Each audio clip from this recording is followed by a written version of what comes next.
Welcome back to the Girl Stop Playing podcast. It's your favorite homegirl, Koereyelle, here to encourage you to stop playing with your potential and start working for what you want in life and in love. Y'all know I'm bringing you the information and the conversation to help you make the money and get the honey. You can have it all as long as you are willing to work for it. But this is part 2 of a very special, super important conversation, especially for the Black women who tune in, tap in, plug into this podcast every single week. And this week, I get to introduce y'all to somebody very special, Christine, Mrs. Birth by Grace herself. She's like an Atlanta legend in these birthing streets. Okay. You be doing a damn thing, okay? You got a wait list. If you're having a baby, hit her up today. If you're thinking about having a baby, you got to hit her up today to get on the wait list. Christine, give yourself a proper introduction. Thank you, Koereyelle. That was a lot, girl. I am Christine Taylor. I am a certified nurse midwife and owner of Birth by Grace Midwifery Services. We're in a small town south of Atlanta called Tyrone, Georgia. The people drive, though. The people drive. The people drive from everywhere to come for their midwifery care and plan for their home birth. So when I was, Christine was my midwife, y'all, if y'all haven't figured that out. But one of the things that I was looking for and intrigued by when I was, doing my research on different options was the work that you were doing before you actually opened your own practice. So can you talk a little bit about like where you started in this space? So I actually started, I didn't know I wanted to be a midwife. So until I met the first midwife I was working with as a labor and delivery nurse in Chicago, south side of Chicago, which is where I'm from. And so I met a midwife just on a regular shift one day, and I was just so intrigued by her work. And I was completely lost. I didn't know what she was, who she was. All I knew was she was delivering this baby without a physician around. And so I'm like, who are you, girl? Like, what are you doing? Who are you? She's like, my friend's name is Mika. I am Mika. Black woman. Black woman. She's a Black midwife in Savannah now. She's been in Savannah a few years now. But she introduced me to midwifery, actually. So I immediately, adopted her as my mentor and entered midwifery school. And coming out of midwifery school, I was working as a midwife, a baby midwife on the south side of Chicago, the same hospital that I was a nurse at. In a community that I kind of grew up in, so it was very warm and fuzzy and fulfilling for me. So the fact that you were already in the medical field, you were a nurse, and still this idea of being a midwife was not something common. So when us as women learn about, having a midwife versus going the traditional route, it's not necessarily something that's talked about often. It's not the most popular thing. And I can see why now, because you were in the medical field and it still wasn't just like another option for you. Correct. So I think that the powers that be they succeeded in eradicating the idea of midwifery and the midwives of the South and the granny midwives, and they eradicated that, you know, because now we think traditional care is the physician's office, where it's really the other way around, where traditional care is really midwifery care. I feel like it's a shame that it's not at the forefront like it used to be. It's like the alternative now. It's an alternative, absolutely. The most common. Most safest routes to have your baby and be cared for by women. And so it's a disservice to women, because as we know, we have a lot of issues going on with maternal health care, especially for Black women. So can you talk a little bit about like the difference, because you worked in a traditional hospital doing labor and delivery versus your experience now doing in-home births? So the care is very different.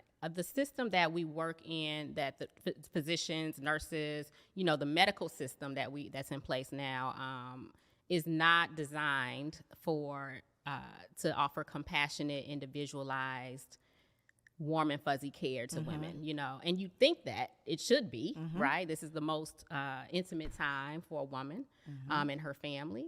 Having a baby is one of the most vulnerable situations, events in your life. Why is our system not geared towards that? They treat it like you coming in for a procedure. Yeah, And not absolutely. an experience. You're definitely a part of a system and a part of something much bigger that has little to do with how you feel. And like I said, your experience. It's almost like it's not a medical procedure, but it's very much so. Okay, at this time we're going to do this. Now it's time to do that. Versus, what do you need? What are you going through at this particular time? It's very much by the book.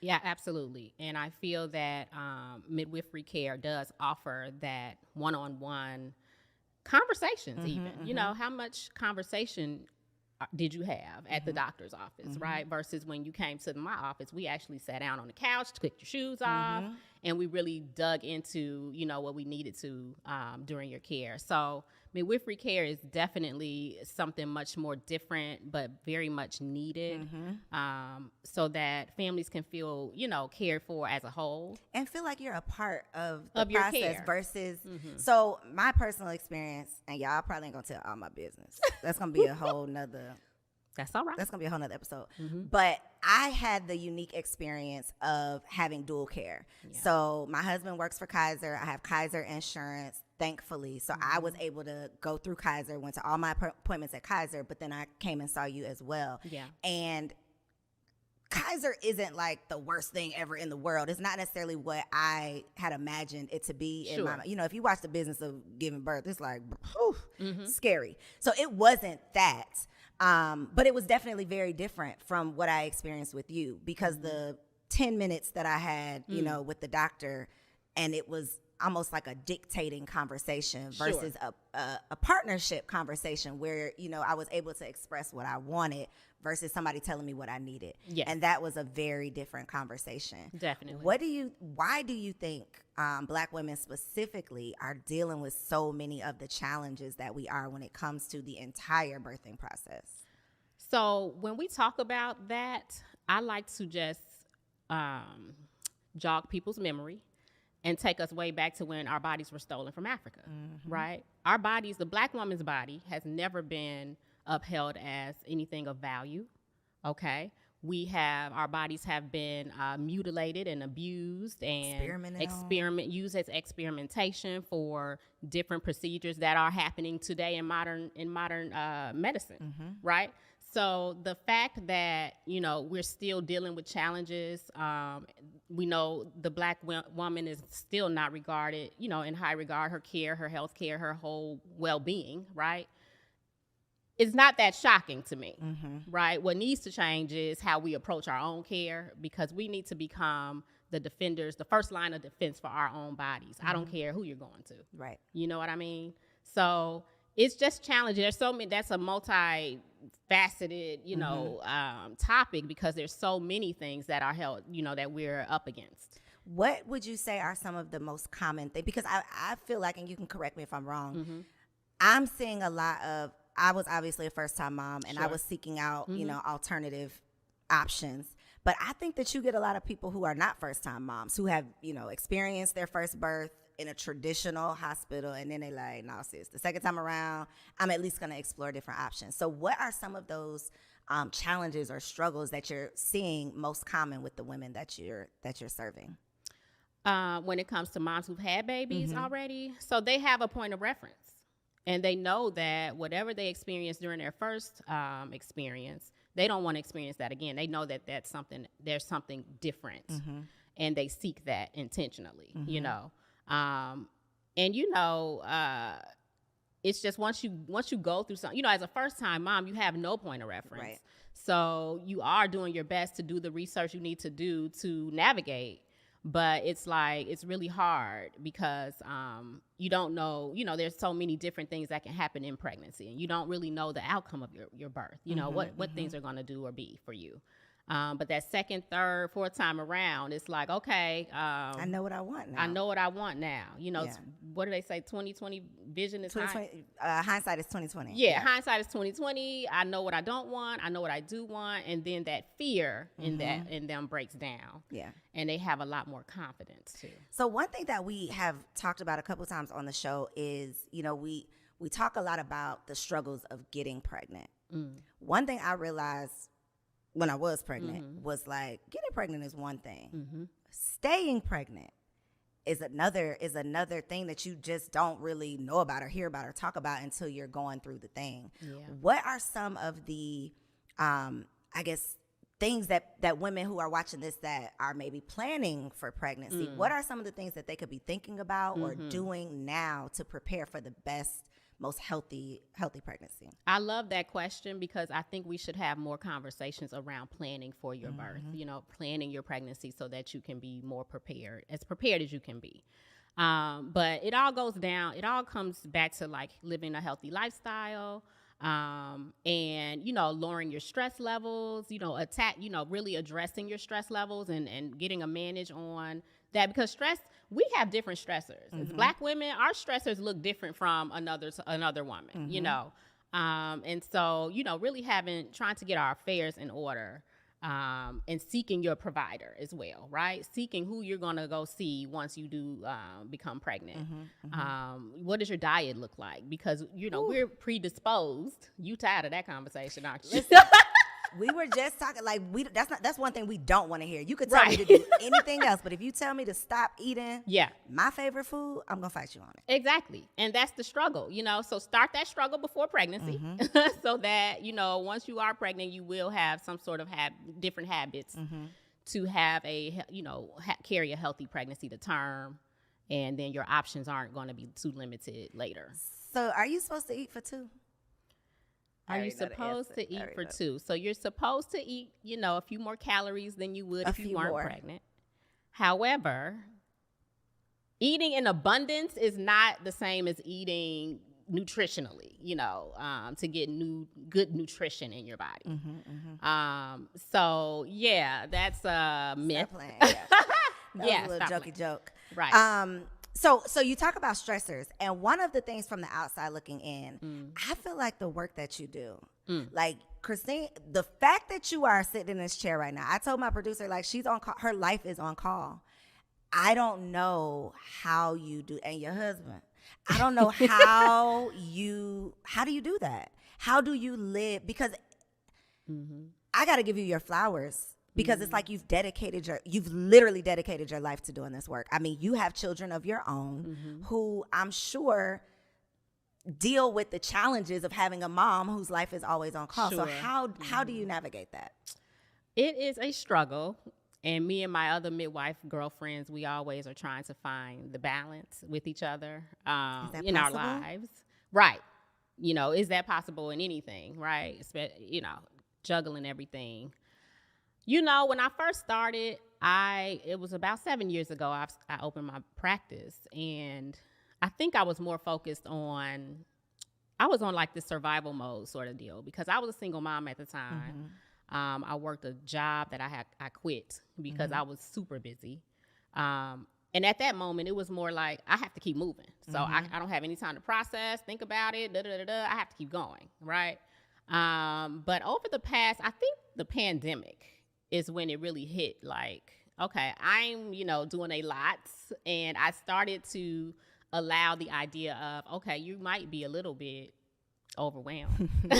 Let's dial it down. The self-awareness that it takes to even exactly, because you don't want, that's very vulnerable as a businesswoman. As a Black woman. As a Black woman, you don't want anyone thinking you can't handle it.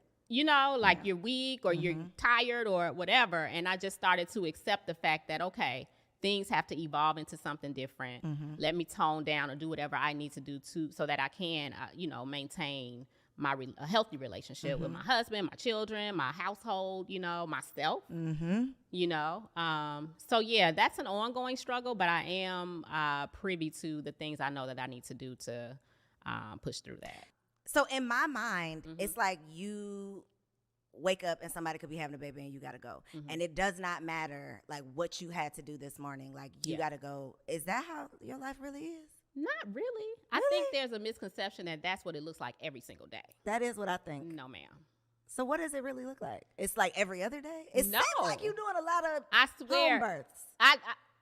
I don't do half the number of births that my colleagues do. Okay. So I think I always talk about this too. Like, I'm complaining over 5 births a month, and this midwife's doing 10. And I know I couldn't do that, and it's not the births I talk about. It's everything else. Right. I love once it's showtime, it's showtime. But I love that part. I love catching babies. I don't like the back office stuff. So that's the stuff that gets on your nerves, Gotcha. the business aspect of your practice. Because we're all a one-woman show doing our own thing, right? So it's not catching the babies. I love that part. It's like everything else. That comes along with it. Yeah, paperwork and faxing and all this stuff. So in the midst of catching the babies, serving the community, you caught you a man. How did you do it? How did you find the time to? Because there are so many women who are like, I got to do this work in survival mode. I got to do this work. I got to pay these bills. I got to make it happen. I got to show up. Yeah. I don't have time for a man. You didn't do that though. How did you not do that? And you might have been doing that for a little while, but I don't know. I don't want to assume, but I feel like we go through the phase of like, I'll get to that later. Absolutely. So my husband, he and I met on a blind date. We were set up. Shut up. Let's and talk about it. I didn't know. Okay. What do you mean? I didn't know it was a blind date and it was a setup because his best friend is his wife is a physician I used to work with in Chicago. Okay. So they had this whole thing going, and I'm just trying to go out. Like, okay, I got these kids. I want to go out. And it just went from there. He wouldn't stop, the next day he's around, and the next day, and the next day, and the next day. And so, it was just really, I did pray specifically for my husband. Before I knew him, I prayed specifically for him, and I let it go because I'm busy, right? Whatever, right? That's the key, though, the letting it go. That is the key. And so I was just very blessed because he definitely showed up in my life as a stand-up man, like, look, I got you. He fell right into it. He saw the groove. He like, okay, I got you here and here and here. And I was still out in these streets, working. And so it was just a blessing because, I'm able to now not have to be such on this high, like, thing. It takes a special man to be with a midwife. That part too, because again, you live on call. And so we hear the chatter around, being with a high achieving, successful woman who's doing all the things. Sometimes your husband does get put on the back burner. And so I can just imagine the work that you're doing. It's not like, baby, I got to make this meeting. It's like, baby, I got to catch this baby. Yeah. And that is not something that you can necessarily like call in sick for. Correct. So I imagine that can be a challenge. How do you navigate that? Do you ever feel like guilty or feel like the superwoman thing? Like, I got to do it all the right way? I have regular breakdowns about that.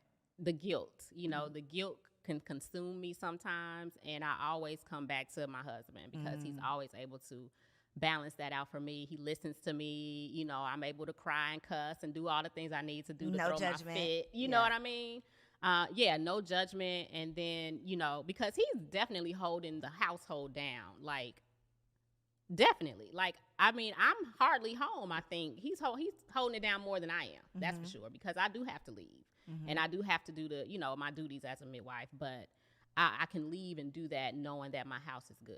My girls are good, You got a therapist, though. I have a therapist. We are advocates for therapy here. Why is having a therapist important, period, but especially for the work that you do?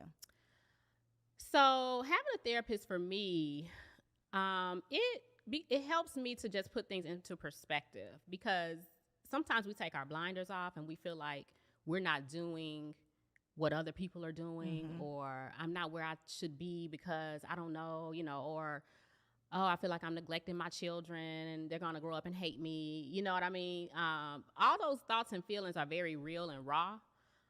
So you definitely need someone to help you navigate through those feelings and, just help you give yourself some grace through that. So one thing that I love is how you incorporate your daughters into your world, really, and making them feel like we're doing this. This is not just mommy's thing, but you do your little videos like working with mommy today, and because for entrepreneurs, it's easy. I saw a quote where Layla Ali was like,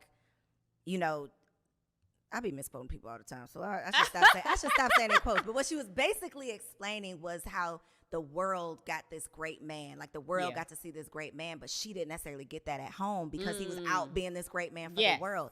And I think that's a very common thing for entrepreneurs or people who are, really working to change the world. But then our world is like, but mommy, what's up? Who is that person? Right. Who I want some of that. And so I can just imagine, I mean, my baby can't talk yet, but I can just imagine I don't want to say guilt, but just those feelings that come along with knowing that you're doing such impactful work, but also making sure that you're impacting your children. Yes, and that can leave you very torn because you don't want to appear like, oh, that's more important than you are. Right. That is a constant struggle, especially I think it might be easier when they're younger because they don't really They can't tell you. At least if they feeling something, they can't tell you. Whatever. But, when they get older, they notice. And, your presence is going to be everything to them when they get older, So that is definitely an ongoing situation in my world, in my life, And balance just is not. Balance is something I think we keep clawing at, keep trying at, and you have to because if you don't, So I don't know if balance is what we can really achieve. Is it really achievable? I don't think so. I like to say, like, when people ask me that question, I'm like, balance is BS. Like, I prioritize what I have to do. Like, I told y'all, like, my husband is home with the baby right now. I'm sorry. I'm at work. Like this in this moment. Yeah. Now, when I walk out of here, it's a different story. But in this moment, this was my priority for the day. And I can't feel guilty that my priority in this moment is this. Because I know that that'll be my priority later. And I think sometimes we just have to, it's a juggle. It's definitely it's a juggle, and it can become a struggle if you are seeking this balance thing that I don't really think it exists. Yeah. I think that you're very fortunate if you have a partner that you all understand each other, and just roll with it. And pretend like they understand, because I know they be bad sometimes. But when they go to work, okay. Right. Baby, you don't hear from me. We getting it done.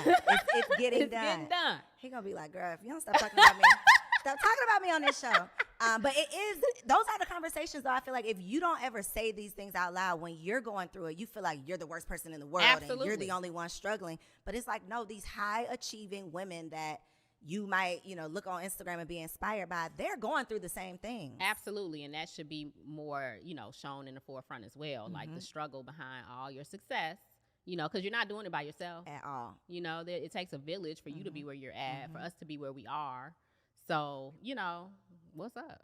What is up? Okay, I got to get back to the, I don't want to say the art of home birth, but like the process, because like we mentioned, it has become like a taboo thing. Like when I was telling people that I was doing a home birth, the reactions that I got was just like, oh, yeah. Girl, stop playing. Like, what do you mean? Are you? And it was almost like, and I know when people, say things, they're not necessarily saying it to be negative. They're usually just worried about you, and it comes out as, their concern comes out as like criticism. So what are some of, I guess, like the biggest misconceptions that people have around home birth? I think one is that it's a careless option, right? Like, I feel like, so first of all, moms who opt for home birth are the most informed mothers, okay? Like, these ladies, birthing people, okay? Like, they've done their research. Christine. Listen. You got to say that? You got to say that for political correctness? I don't know. As part of your job or something? Lord Jesus. I thought that would be, we cutting that out? No, we ain't cutting it out. I want the people to see me saying we are not birthing people. We are women. But go ahead. Okay. Go ahead. I'm sorry. So, all the people that opt for home birth, they've done hella research, right? Like, they're not making that decision blindly. Most of them. So yeah, it's another misconception is that you don't get any care. That somebody just shows up while you're in labor and catch a baby, and and another is that no one's trained, right? So that's a whole nother conversation. Is the training level of different midwives and routes and everything. But yeah, I would say that's probably the biggest conception is that it's just this careless thing that people are doing. And you just risking it all. And you just risking it all. Yeah. You know what I mean? Yeah. And it's the direct opposite. So one of the things that I learned, so I thought, I'm I'm a pioneer out here. I'm about to have a home birth, you know? And then I get in these Facebook groups. And I got into one group that was like unassisted home birth. Oh, that's a whole nother different situation. What is, explain that, because what? So unassisted birth is something that basically you are wanting to have your baby alone at home without any you and your husband, you and your trained, partner. yeah, or a doula or something like that. That's unassisted. So some people opt to just. How do you feel about that? I'm not a supporter of unassisted birth. I'm just not. I don't think that. I don't think that's that. Now that's risky. That's like the ultimate risk for me. And it's funny because I think I've had a lot of moms come to me who've had unassisted births. They attempted an unassisted birth, but decided that wasn't really the route to take the next time around because of whatever might have happened or whatever. When you're choosing unassisted birth, that means you're deciding to wear all the hats. You're deciding to be the midwife, the EMT, the NICU nurse, the birthing, the one having the baby. Why would you do that to yourself? Like, why do you feel like you would need to take on all these roles and be a part of your own experience of birth? Baby, I don't know. I'm a midwife. I would never. I don't want to be my own midwife. You know what I mean? Like, give me somebody to, take care of me so I can be the person in the process, all in and present in every way. But, that's an option that women are taking, and that's, their right. choice. But baby, risking it all. You mentioned doula, and doula I feel like is one of those words that has become like a buzzword, but not a lot of people know what a doula actually is. So can you talk about what a doula is, and then obviously the difference between a midwife and a doula? So a doula is a non-medical childbirth support person, okay? Doulas support women in all areas of childbirth during pregnancy. They're great resources for education. They're great resources for breastfeeding and, just preparing moms for birth. During labor, they come and labor with you. They have all the tools and tricks of the trade to help you throughout your process, be it unmedicated or medicated. They work in every setting: hospital, home, birth center. But they are not trained to deliver your baby. They are not trained to be the medical professional attending your birth. They're usually like certified or something. Sometimes they take some classes. No, they don't. Doulas there are different classes, different certifications for doulas. But that's not a requirement. No, there is no requirement. Because they're really just your support person. Yeah. So you also just mentioned birthing centers. And again, these are things, which is why this conversation is so important, because you should not be learning these things while you are pregnant. Like, these are things that our mothers, I don't want to say should have, but conversations that we should have been privy to at some point in our life before it was like a pressing matter. So one of the resources that I, stumbled across was a birthing center. So in my opinion, a birthing center is like the midway point between a home birth and a hospital. But can you give the real, I guess, definition of what a birthing center is? Basically what you said. It's a sweet spot between home and hospital. What's the difference between that and a hospital? What? A birthing center. So a birthing center is a place that you go to for your prenatal care, and when you're in labor, you go to that place, that birthing center, to birth your baby. Within 4 hours after birth, 4 to 6 hours, you are discharged back home with your baby. That's the birth center setup, basically. Gotcha.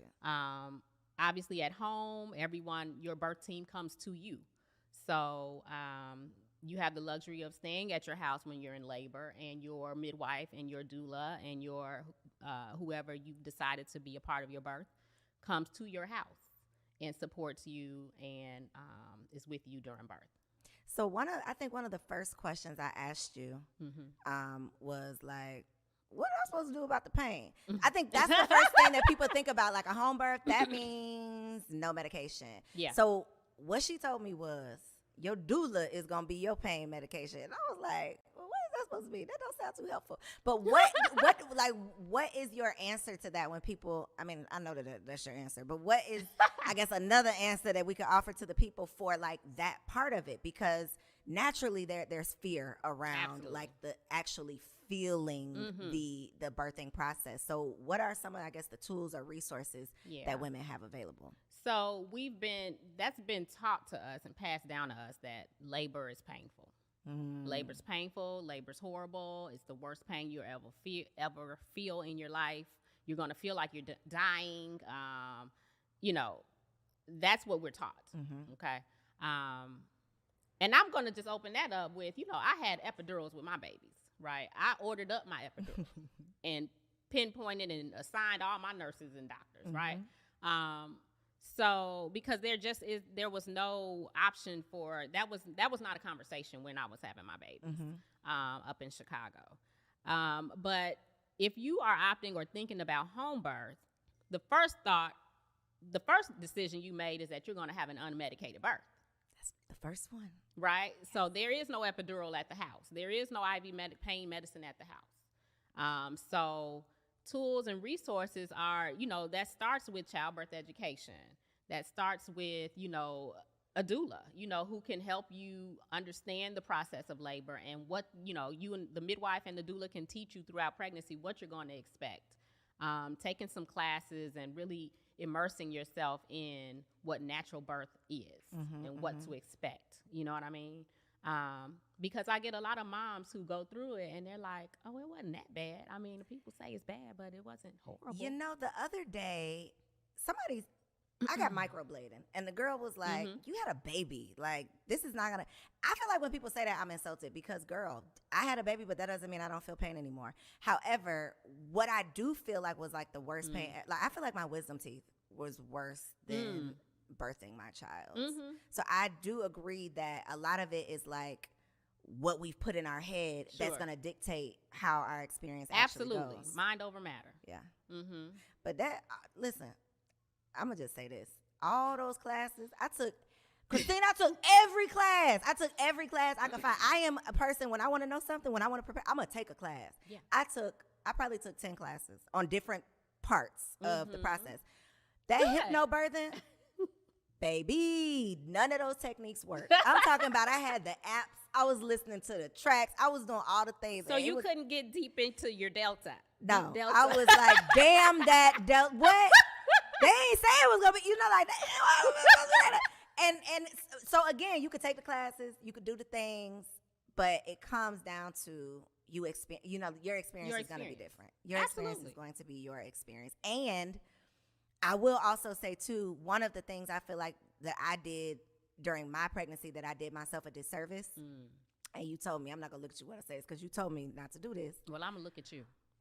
But I had so many, like, this is what I'm going to do, and this is how it's going to happen. And it, I was trying to dictate. Yeah. I'm a control freak, so I was trying to control an uncontrollable process. Yeah. And when I say, I feel like I, almost sent myself into a depression by having these unrealistic expectations. So whenever I get an opportunity, you gonna say I told you so? No, I'm not. Whenever I have a girlfriend that's pregnant right now, and my only advice is give yourself grace. Don't try to plan. Don't try to predict. Go with the flow. And what's going to happen for you is what's meant to happen for you. And I know you girl, you say that now. But I didn't want to hear it. I was probably I know I'm hard-headed. I'm stubborn. I was telling Christine, I don't care about none of that. I ain't packing no hospital bag. And I didn't. I ain't doing none of that. I'm not doing that because how I say it's going to happen is how it's going to happen. And God was like, ha, girl, stop playing.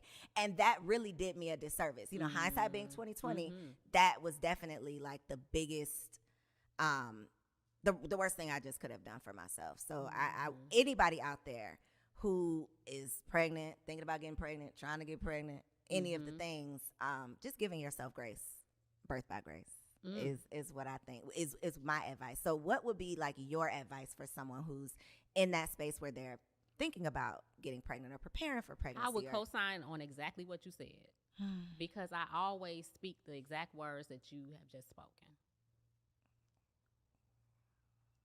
I ain't want to listen, y'all. Learn through my mistakes, okay? But it's okay. It was a learning experience, and you're going to go into your next birth and pregnancy with a whole different mindset. I am. And you're going to be okay. Going with the flow.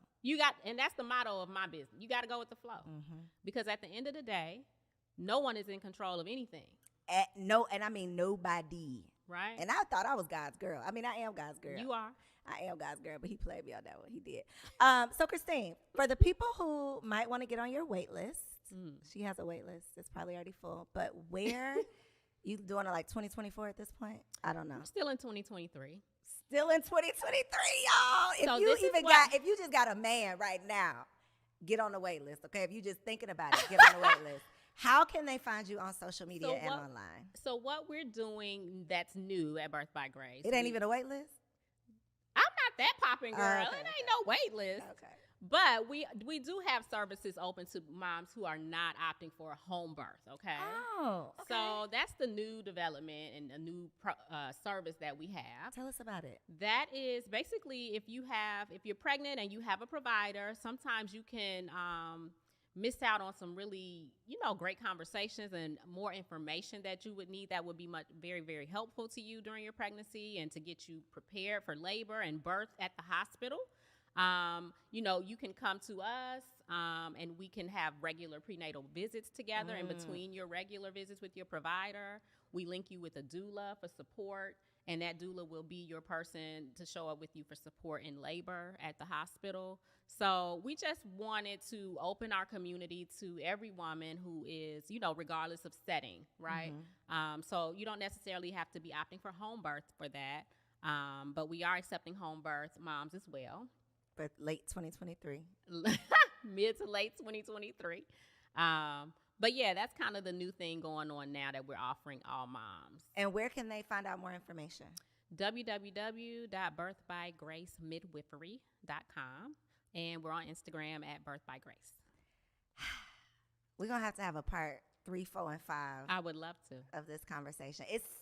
I just love you, but the work that you're doing is like so important for Black women specifically. She work with all women, but I'm here for the Black ladies. But for Black women specifically, underserved women to know that we have options and we got to be able to advocate for ourselves. Definitely. So I appreciate you. I appreciate all that you for do. Inviting me. Thank you. You're welcome. This is our first podcast episode. She did good, y'all. Hey. Show her some love in the comments. Make sure y'all follow her on Instagram and make sure you like, comment, subscribe, but also share this conversation because you just don't know what you don't know until you find out you don't know it, and you don't want to find out too late. That's so right. Thank y'all for tuning in to another bomb-ass episode of the Girl Stop Playing podcast. First podcast. Yeah, right. Come on, girl. Was that?